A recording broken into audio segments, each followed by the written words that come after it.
Welcome to the Black Design Collective. My name is Lola Wusu, and we are here with Byron Lars, who started designing under his own label in 1991, known for his impeccable fit and texture.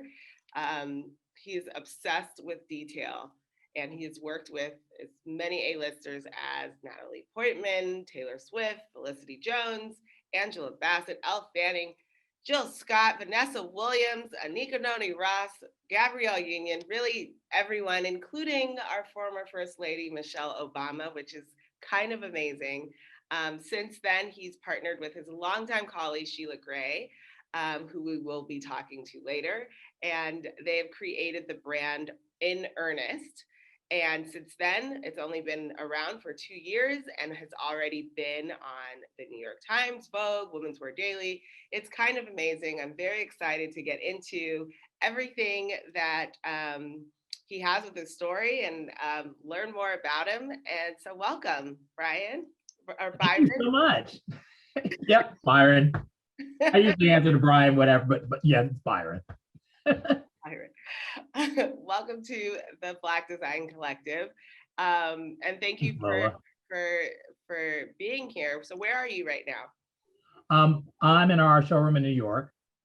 We are based in Harlem, New York, so Harlem in the house. Love it, love it. And I see the beautiful clothes behind you. It looks Thank amazing. you. Thank you. Um, I really want to try some of those pieces on right now. You must. We will definitely make that happen. I Honestly, we had intended to kind of like make it happen for now, but then calendar got away and but we'll make that happen. it's I'm looking forward to this happening. So you are in your showroom. You're based in Harlem, Mhm. um, this, which is amazing. So we got the West Coast East Coast thing going on. So when was your aha moment in fashion? Yes, you started in 1991, but like, what was your origin story? How did you get there? I guess the first one was back in high school because, just when I discovered that I did love making clothes. Oh, great. Um, and that was when friend taught me how to sew. I just really wanted to make her to make me some pants. She wouldn't, but she told me that she would let me use her machine and made a pair of pants for myself. Loved them. And then a friend of hers needed a prom dress and asked me out of the blue to make it. And I was like, yeah, I could use some cash. And plus I just thought, hey, be interesting to make it. And Yeah. plus, then it was like prom dress. You don't want anybody to look like you and all that stuff. So I'm like, that's a marketing Only thing that that I matters. have. Nobody will have this because I'm going to sketch it and it'll be only yours. And then I did that, and she was an upperclassman. And this was the aha moment when that night I mentioned the fact that she was upperclassman because I wasn't at prom when this Yeah. dress, she was out in this dress. But I was thinking all the while that, like, wow, this is a really important moment in this person's life and a Yeah. very important element of it, Yeah. I'm responsible for. Yeah. And at the age of, 16, that's pretty powerful. And that remains to this day like my motivation, like really creating like experiences in these clothes and really facilitating like the comfort and like that aesthetic punch that like really is meaningful to the person. Like that, like I never wanted to put on a dress and say like, wow, what an amazing dress, but to put Yeah. on a dress and be like, wow, how amazing am I? That is, I love what you just said. Because it's really, that's what we want at the end of the day. It's like, it's Absolutely. all about who you are. So Yeah. wait, you made a pair of pants and then a full dress. Like what? Like, Yeah, that was, that like the audacity of youth because, you know, how dare I think that I could? you know? But that's the beauty of youth too. You're just unafraid to do it all. But here's the qualifier. I actually wanted to be an architect before this Oh, whole fashion thing entered the equation. And I'd taken like some architectural courses, and we had routinely learned how to make 3D objects, flat pieces into 3D objects. So things like silos and you know, those are like kind of like typical exercises, and that definitely factored into me just having a sense of what a pattern would look like, Okay. you know, on the flat, but it was still pretty audacious to think, Yeah. you know, But all you the rest did of it. it. Yeah, you know, and honestly, it's very similar sensibilities. It sounded super flaky then, but lots of designers in You history, know, it's lots how, of you know, architects. you gotta let the world do what it does. Yeah. Yeah, but then, you know, it's very similar sensibilities. I mean, like architecture, you have to like think about 100%. people's lives and moving in a space and making something beautiful that's functional. It's the same objective in fashion, I guess, or any design where human beings are involved. Yeah. I do love that thought and process. That was, for me at least, the part that gave me excitement was seeing a flat object turn into a 3D object that somebody could actually use, function in, and wear. Yeah. What you're saying is very similar to any building we're in. It's like it starts Mhm. off as a drawing and then creates into this 3D functional object. Um, so you made this dress for her. 1999, you decide to create your line. What was that transition like of like, okay, I like to do this. How do I make this a career of mine? What was that transition like? Well, that was really interesting. I mean, I went to fashion school also to just really learn all the stuff that I'd been faking up Yeah. to that point. And you know, that always mystified me too. Like in school, I'm like, oh my gosh, I've been working on this jacket for a week. How does anybody make that? And then you learn that there's people that are much faster and more Yeah. proficient at what you're doing and learning in that moment than you that allow that to happen. But in 1991, honestly, is when I first started. There was like a huge recession, and I was working at the time, like for, ironically, a blouse company, Ah, because you know my first entry into this like was all about shirts and shirt dresses and stuff. But that wasn't my first delivery. The first delivery was like all about these baseball jackets and all that kind of stuff, and it didn't even have a blouse. And I got an order, my first order from Henry Bendel's. Just walked in with a bag over my shoulder because you know that was before Instagram and all that stuff. yeah. You could actually go with a bag over your shoulder. Inside the stores and talk to Yeah, people are and going meet to with people at buy a desk. it for you. Crazy. Right.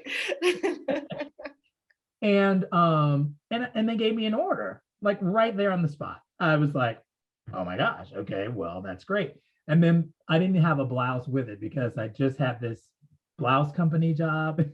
I guess I was just Like, like, I'm not doing blouses. So what goes with that skirt? What goes under that jacket? mhm. Can you make us a blouse? And so I literally sketched it right there, and they gave me an order for it from a sketch Sketch. right there on the spot. Is that crazy? That's amazing. That might be the first time I've heard that. That's amazing. It was amazing. The I love level of support that the stores gave new promising talent was unprecedented. I mean, if I hadn't experienced that firsthand, I'd have a little trouble believing it. I'm like, yeah. So who knew that they would do that? they saw at least your work, so they know you could produce.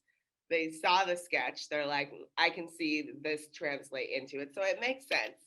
But the Well, fact that you kinda, order it is like, kinda. But you don't know that I can deliver that. You really don't know. I mean, and no store can know until you actually do. exactly. And when I actually did, the terms were COD. So they gave me a check. I Wow. brought that box in myself and they gave me a check that day. How do you know it fits? How do you know Anything. quality's there? How do you know any of this? But this is the level of trust and support that there was back then. And of course, that was the only thing that would allow me to continue, was if I got that check that day. Um, so yeah, it's pretty amazing. And then you know, some days later was Mhm. like walking the area. They were on Fifth Avenue at the time, and they gave me the front windows with all that stuff on Fifth Avenue. I was like, what? That is amazing. So Yeah. from the beginning, success to a certain extent. I mean, Yeah. you, they liked your work. Um, you had obviously this story of being an entrepreneur where you had to, of course, continually produce these things for the store. Um, how did you decide like, okay, this is getting more than just me and bringing on team members? Like, what was that process for you? Well, shortly after that, I mean, I partnered with someone who had extensive experience in that and had, like in luxury and European luxury and all that stuff. And we soon got a Japanese backer that like actually financed all that. But, then the Japanese economy tanked It and the did. backer backed out. Wow. Classic story. And everything imploded on itself. And there I was left with nothing but a dream and all that. And Yeah. to pick up and carry on. And I did some freelance gigs for a while, freelance designing here and there, and then found another kind of situation with what would have become my last partner and made some shirts that just kind of developed into like a full-fledged collection. And, that ran its course and COVID came along and it was great because, Yeah. like, Love that you said that. I can only liken it to a bad marriage. Okay. It's all fine at first after the honeymoon, and then it just kind of goes its course and needs correction and doesn't get it Yeah. and metastasizes into something that's not great. And then along comes COVID, and it's like your get out of jail free card. It really was, wasn't it? So hence the birth of In Earnest, and partnered with my longtime colleague and friend, Sheila Gray. And we were doing so much of the heavy lifting in that business anyway. Okay. But of course, the tricky part is back to financing. Yeah. But we were blessed enough for our existing factory, to like believe in us and invest in us. Well, not invest in like a classic sense, like invest in something, but to front sampling, production, and all the things that would allow us to continue on and have, because it took some years to create this language with people that make the stuff. Yeah. And because at the end of the day, like I said, it was always about making the stuff for me and facilitating that experience, but without somebody to make the stuff, Yeah. well, all the rest of that is Then what? not gonna happen. So that's our story. And then we, just started getting the word out there, like through Zoom events and all that stuff. And Women's Wear came along and wrote about us, and Vogue wrote about us a couple of times, New York Times, and all this stuff, and getting this award from Fashion Group International. That's So it's been good. Yeah. Oh, thank you. It's still, it's backbreaking work. I mean, that's what this business is. I mean, for every ounce of glamour, there's a metric ton of sweat equity to make it happen. So I fully believe all of that. So you teamed up and you decided, okay, this is the perfect time to go into this. You had support from your manufacturer, which is a testament to who you are, I'm sure, and how your relationship is with them, especially during such an uncertain time in all of our lives and in the history of the world. So you created this brand. How did your customers relate to the change, or did you create new customers? What was that transition like for your customer base and recognition and the brand change and all those different factors that entrepreneurs have to deal with, but like could be a huge factor, or maybe it wasn't as scary as you thought it would have been? Oh, it was even scarier. That's just what it is. And the name change came like full transparency, like some battling from the old situation to like get my name back, which we do have. But then it was also liberating to be freed from the constraints of a lot of those old ideas and patterns that weren't working, to like keep the ones that were, and to have like the full freedom to create new ones. So that was, and hence the name In Earnest, which by definition means existing to a greater extent or more intensely than before. So that was really meaningful to us, Got it. to kind of live that out and create that out and want our customers to live in that kind of space. Mhm. And the name Ernest, that was my dearly departed father's name. It's my middle name. So there was also some I love that whole there. aspect of the name and the brand, and how the meaning of the name is very symbolic for where you guys are and where you were and who you continue to be. But then the fact that it ties in your father and your name, so you still have your name, you get to pay homage to family. It's kind of like the most beautiful new brand that you could have done from your old name. I love that aspect Oh, of thank you. it. Yeah, I mean, we're happy with it, and it's Mhm. it's got meaning beyond that. And I mean, it's now it's in earnest by Byron Lars because I mean, well, we Yeah. own that, so why not? Hey, that's who we are. If you don't know, and then you know me and whatever.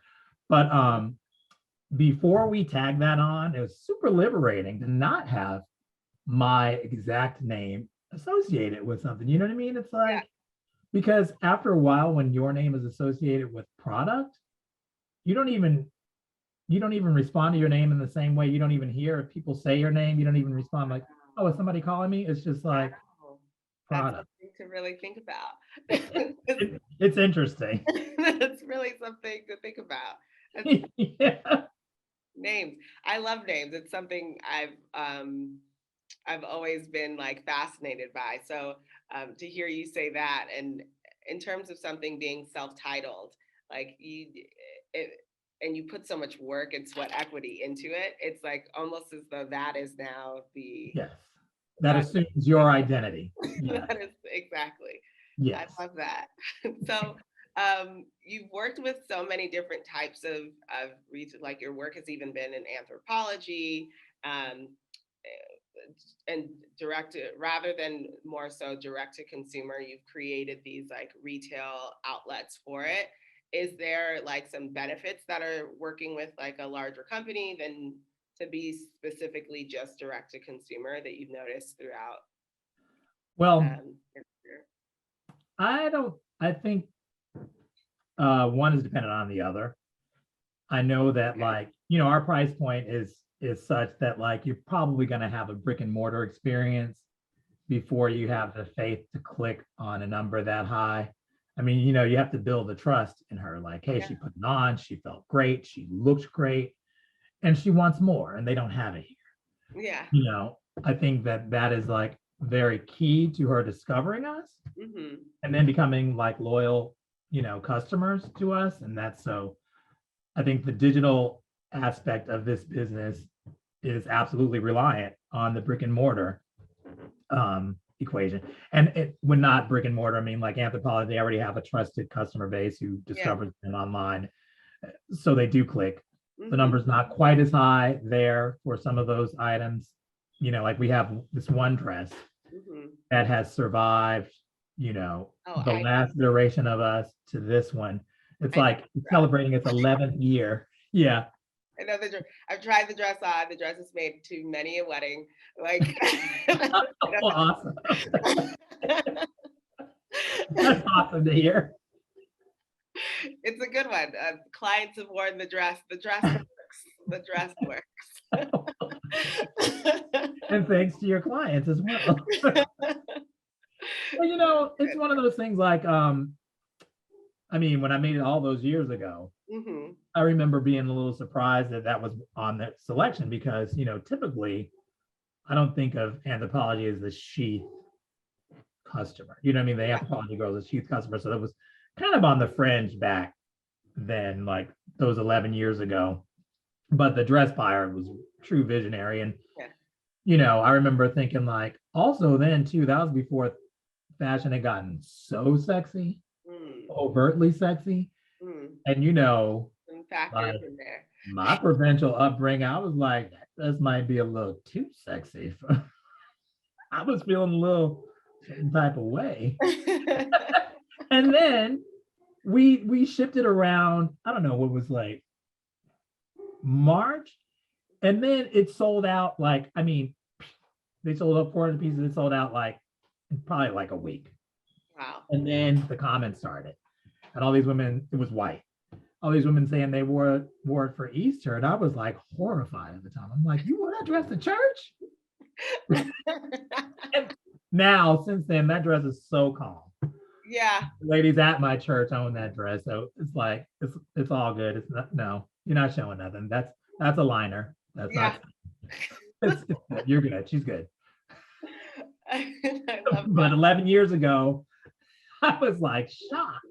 that.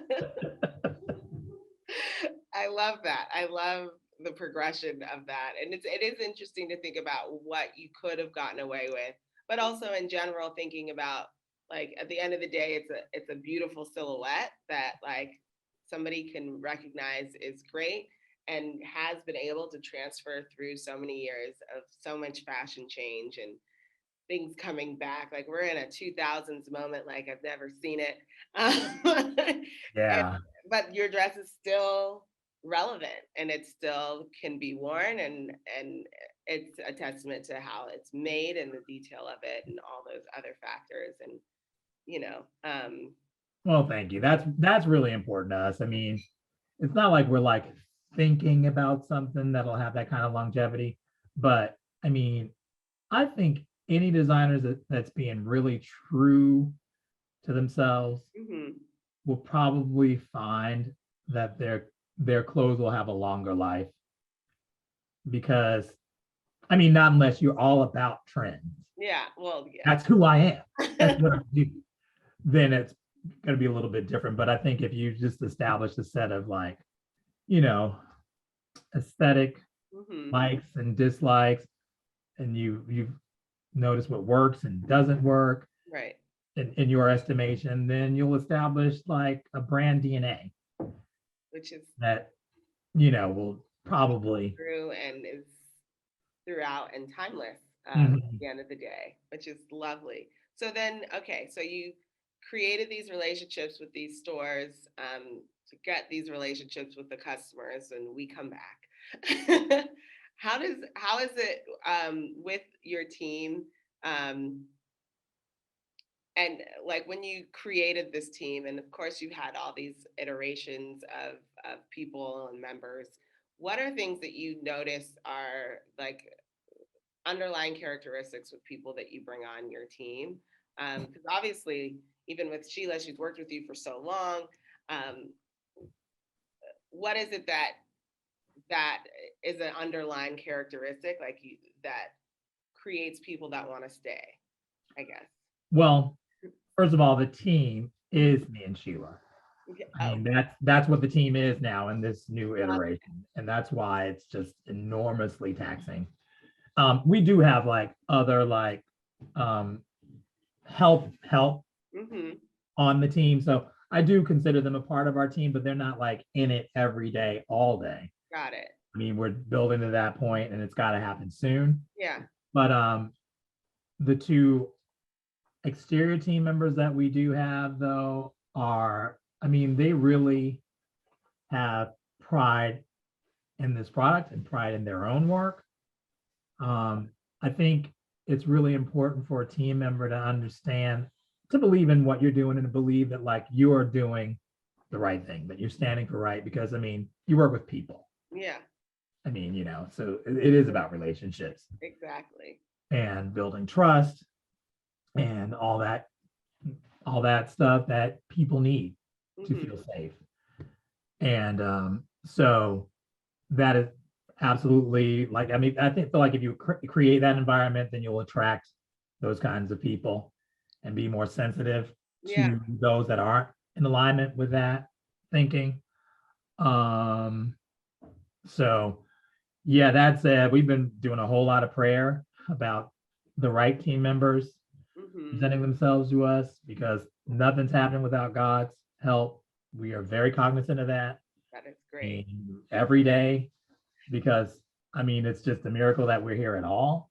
You know what I mean? Let alone like So doing okay. You know? And because it just logically didn't make sense.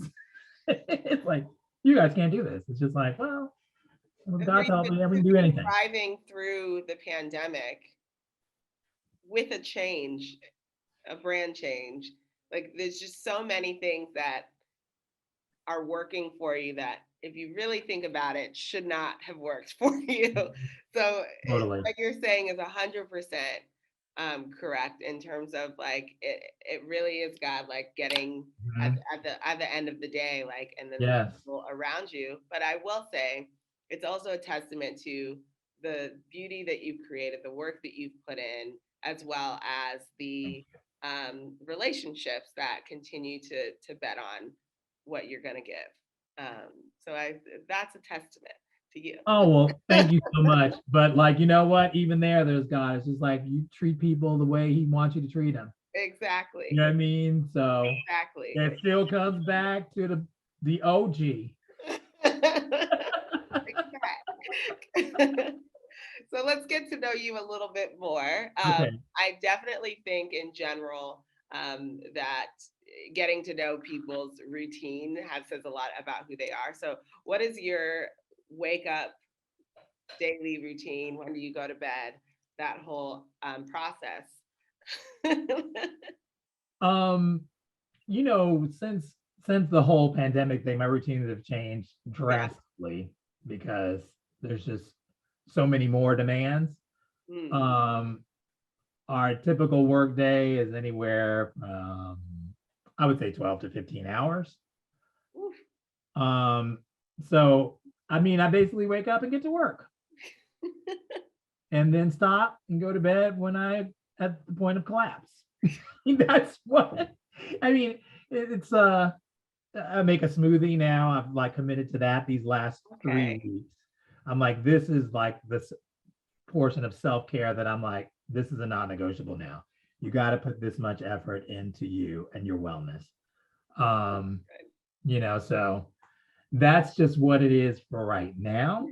We're certainly working toward a day and in the not too distant future where we can take better care of our personal lives because Yeah. that is absolutely important to your professional life. Yeah. You cannot separate. It's like that a whole idea of if you lose cabin pressure, you got to put your mask on before you can help someone else. Exactly. You know, that whole You want to big. be alive and well and functional so the business can even run and thrive. Right now, though, we've been running all over the plane and the oxygen masks are dangling over there somewhere. I don't know. Keep it real. So, are there any like tools that are practical, books, apps that help you do all of this, like, and help you improve what it is that you are working on? you know, bringing it all back to God. Right now, it's all been prayer. I Okay. mean, honestly, there were some routines and subroutines and all that stuff that were employed, but now there's just such an enormity of tasks Yeah. to get done that have nothing to do with design. Many of them, sadly, not sadly, because you know what, there has definitely been some empowerment, like really learning all those facets Mm-hmm. that I wasn't involved in for all these years, and Uh, actually just learning them because there's always been a team there yeah. to do them. But it's just like if you don't learn them first yourself, Then then how are you going to go about building the right team? And that team member knows all that they need to know in that area. that I is. mean, this is kind of the proofing that we've been going through this last year and change, Mm-hmm. um, just so that we are better stewards over this business Yeah. as a result of this like unavoidable knowledge that's oh so painful to attain, but also oh so necessary. That's that's very interesting. And the fact that you guys are juggling so many aspects of the team, just being you too, that you're designing your pattern, you're reaching out to buyers, you're reaching out to manufacturers, you are, making sure inventory is correct. And that's a lot of different It is. administrative, creative, you know. We got some sales help though. I'm sorry. You know what? I should have like mentioned that in terms of the team. Like we have like a showroom in Dallas it's a group showroom. It's Great. not our showroom. Okay. But we do have sales help in Dallas and sales help in LA. to like get a lot of that in. But you know, that comes with also with its own bag of Exactly. secrets, shall we say? I love it. So with all of that, I think it's important to take a second and think of where you're proud of yourself. So what are you the most proud of yourself for? Hmm. I guess I guess I'm proud of she was saying never giving up. Um, I don't know. I guess that should be a source of pride, but I think I'm probably most proud for not compromising my standards. Mm, You know, there's been many times that like I've thought about it, like, you know, when retailer A needs price point B in order for you to like grow your business to a certain level or whatever. But then, you know, well, I mean, there's no way I can produce a product that I can stand behind, that they can be proud of, that I can look her in her eyes hmm and know that I've done right by her and say Wow, that, you know what I mean? So I guess I'm proud of that because, you should you be. know, it's sometimes it's easy to not do that, but it's easy in that moment. But then when that stuff lives Mm, on forever and yeah, people posting it, and now, you know, it's $5 at the flea mart, and you just been responsible for putting more stuff on mm, this already overtaxed earth. I mean, we don't have a sustainable business model, but what I do love is that people do wear these things for years yeah, and years, and then they cycle them to their kids or their daughter, or they do resell them on eBay because they still have some kind of value. I right. mean, I'm proud of that. Yeah, you should be. You definitely should be. That is a huge source of pride, to create things that people like for that long and have the quality and technical integrity as well to last as long. So you should be proud of Oh, that. thank you. And then what are you most proud of in people in the community around you? I think I'm most proud of well, when I'm witnessing it because it's in precious short supply. Yeah. But I'm most proud of people who, through all this, have maintained their care and love of people and respect for other people Okay. because it's all going to be fine if we just do that, all of it. Yeah. And I just hope and pray that, you know, all of it that's been lost, that we can get back to that. I mean, I wish, I just so wish that people who've lost sight of that can see that caring about other people is a selfish concern.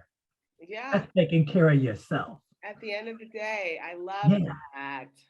It is. It ends It's up being like, because it's for you at the end of the day too. yes, it's not about martyrdom. Yeah. It's about we just make this all better for all of us. And you are a recipient of some of that winning, you know. Yeah. I love So that.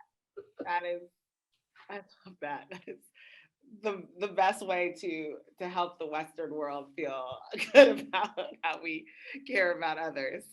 All right, so the last question I have for you is my favorite question. Um, if you were a pair of shoes, which ones would you be and why? okay. But I read this question ahead of time. I have to be honest. And like, and I just skimmed over the others. So I'm like, I wanted to be natural and everything. But I'm Yeah. like, I thought about that. And with as hard as we've been working, I said to Sheila, when Sheila read that question out loud to me, I'm like, I would like to be the most beautiful pair of painful stilettos that only get pulled out for that special occasion Love and not overworn. it. See, this is the vacation we're not getting. This is all that. So that's why that answer is what it is. Okay. If we had already employed that like self-care part, then I'd probably be like, you know, what would I be in that case? I would love to be a pair of like really comfortable fly sneakers, Okay. because that really speaks to like my design, You're objectives. okay. Like I want to be fly, I want to be comfortable. I want, to for you to facilitate you living your best life, because you're not thinking about how painful I am. You know what I mean? Like you're not even thinking that I'm even on your foot. Like Yeah. that would be my true answer if I was really taking care of myself. But right now I'm sticking with the stiletto.